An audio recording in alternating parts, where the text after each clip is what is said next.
সত্য কথাটা বলবে এই সুযোগটা কিন্তু আমাকে দেয় নাই। আমাদেরকে যে ছাত্ররা আমাদেরকে এই সুযোগটা দিয়েছে।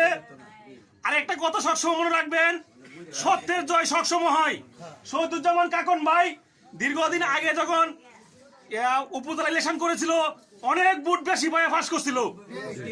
আমরা বিএনপি যারা করি বিনা স্বার্থে কোনো টাকা পয়সার বিনিময় ছাড়া হাজার হাজার ভোটকে দিয়েছিলাম, কিন্তু করতে দিয়ে যাওয়ার পরে এই আওয়ামী লীগের পেটোয়া বাহিনীর দ্বারা আমরা লাঞ্ছিত হয়েছি। আমাদের ভোটটা আমাদেরকে লক্ষ্য রাখতে হবে।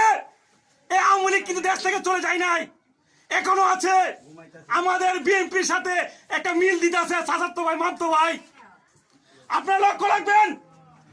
শুধু খালি দুইলে নয়, তোতা যেখানে আওয়ামী লীগের কোন স্বৈরাচার বিএনপির কোন সদস্য তো দূরের কথা 2,000 টাকা আনাইতে পারে, এটা লক্ষ্য রাখবেন। যদি দেখেন একটা আওয়ামী লীগ স্বৈরাচার বিএনপির কোন কমিটিতে সদস্য হয়েছে, তাৎক্ষণিকভাবে নেতার খেতা মারুন, আপনারা প্রতিবাদ করবেন। কারণ আমরা গেছি কোটে দিন আওয়ামী লীগের যে বড় বড় দাও নিয়া আমরা কোথায় ঢুকবি আর কুবাই আলাইয়াম। আমরা দাওয়ের রাজনীতি করব না, আমরা করব ভোটের রাজনীতি। শহীদুজ্জামান কাকন ভাইয়ের একটাই নির্দেশ, গ্রামে গিয়ে সবার কাছে ভোট চাইবেন এবং সবার সাথে সুসম্পর্ক করবেন, যাতে আমাদের যে 17 বছর যাবত যে মা চাচি ভাই বোনেরা মনের যে ক্ষোভটা আছে আপনারা ধরে তুলেন। দিন শেষ, মনে রাখবেন পাপী যত বড়ই হোক না কেন, আপনারা লক্ষ্য করেন এই বাংলার জমিনে যত বড় বড় সন্ত্রাস হয়েছে তাদের মৃত্যু কিয়ালে হয়েছে। সত্যের জয় একবারই হয়।